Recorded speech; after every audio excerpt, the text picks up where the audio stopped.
يرجع لشغله. اسمعيني يا استاذ، السلام عليكم.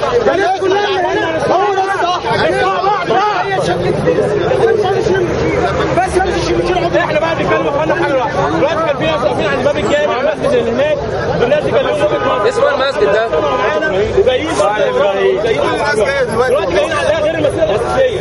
دلوقتي اتفقوا على حاجه واحده واحده واحده ضمن وعندي بالك عايزين مجلس رئاسي مدني. انا هقول لك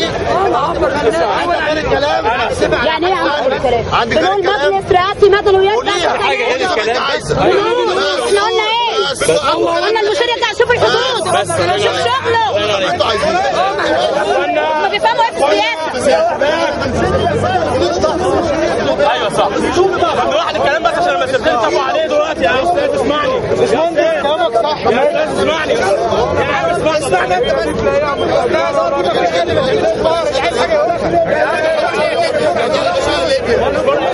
باشا فكك منه يا جدعان، فككوا منه.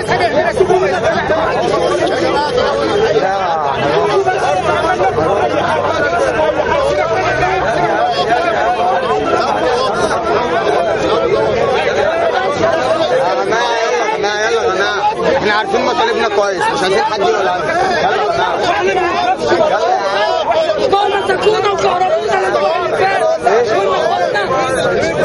يا عم اتفق مننا 10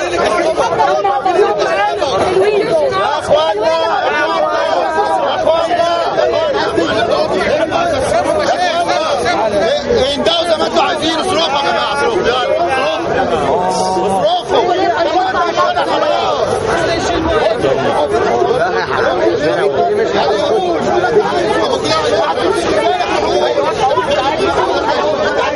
ما عندوش مبنى.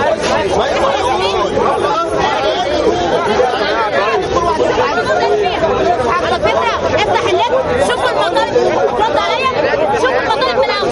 ده اول مطلب طلبناه، اول مطلب طلبناه ما حصلش. مش مسؤوله، انا مش مسؤوله. ايه؟ مفيش حاجه المجلس العسكري هيقدر.